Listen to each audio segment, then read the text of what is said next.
to thank my colleague, Governor Evers. Where you go? One of the best governors in the country.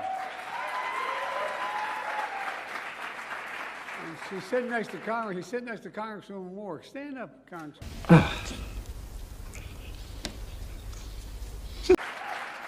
She can tell you whatever she tells me, I do. Great to see you, kiddo.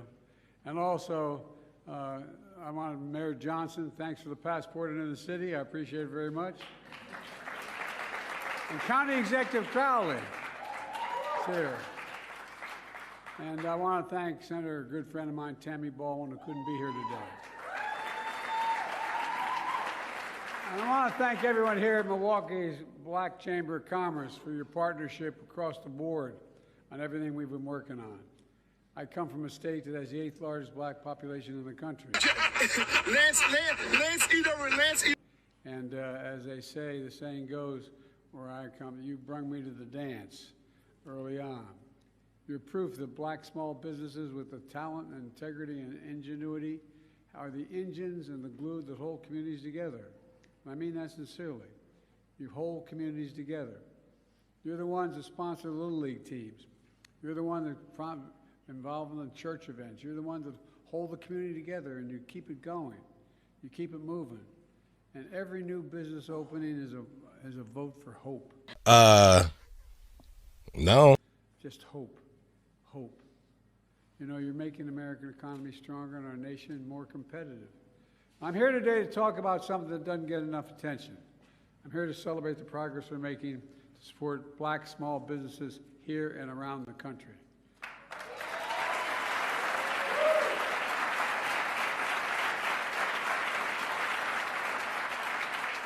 Because when black small businesses grow, everything benefits.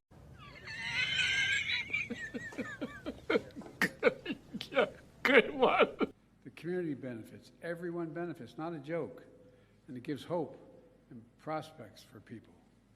Since Kamala and I entered office, America has filed a record number in less than 3 years, 15 million new applications to start new business. 15 million. It's led. A detector test determined that was a lie. To the fastest growth in black business ownership in over 30 years.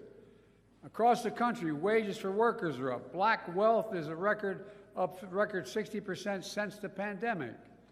So many of you, look, and by the way, I mean this sincere from the bottom of my heart, we're just getting started. We're just getting so many of you had the vision and took the risk to open businesses, and you bet on yourself. Together, we're transforming the economy by investing in all of America and all Americans. When I ran, if I was elected, I'd represent everyone, blue, red, no matter what color the state was. Wherever it was, we recommend, because think about it. Think of all the businesses that you know about throughout the Midwest and back my way as well that closed down because you had corporations deciding they'd get cheaper labor across the sea. You could move somewhere else. So they sent the jobs overseas and brought the product back home. And we changed that supply chain.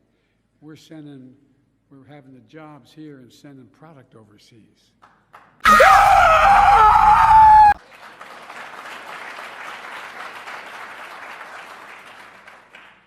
And from the time I got involved in public life, I've only been around a few years.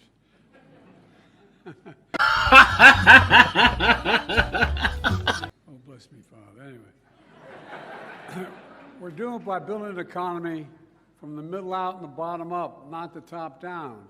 Not a whole lot trickle down on my dad's kitchen table when the top down economy. But when when you increase the middle class, the poor have a shot and the wealthy still do very well. The middle class does well, and we all do well. That's what we call Bidenomics. What? Bro, what are you talking about, man?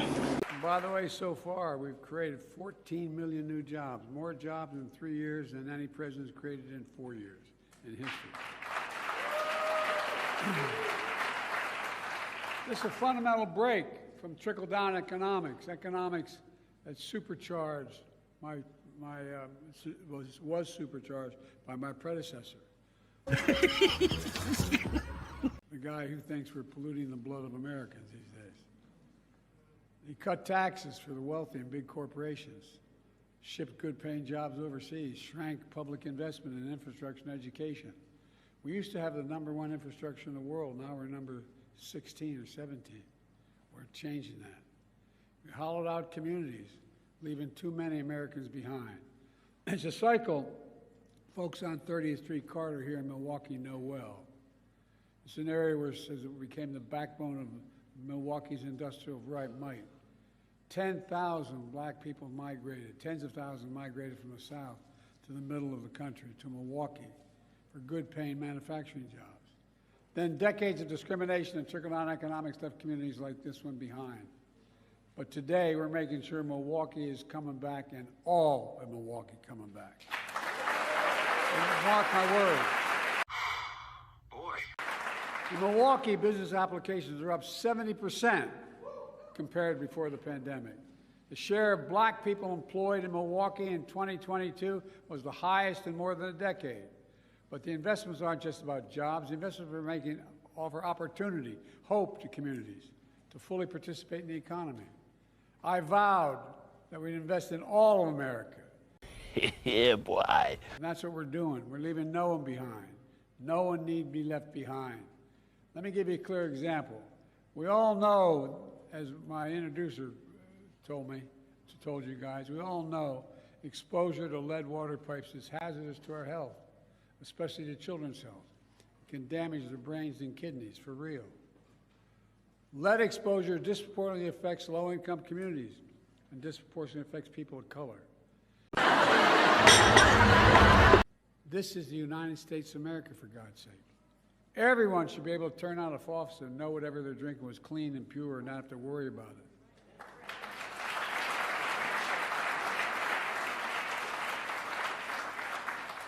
Through the historic bipartisan infrastructure law, my administration is investing $15 billion to replace every lead pipe in every community in this country. And our goal is to do that. I want to thank Kamala. Why are you yelling at me? I want to thank Kamala for leading this effort. But you know, your United States Senator Ron Johnson voted against this law.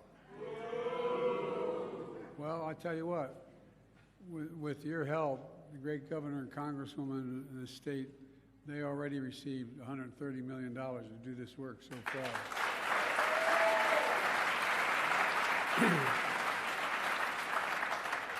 Before I came to Milwaukee, Milwaukee was slated to take over 60 years to replace the lead pipes.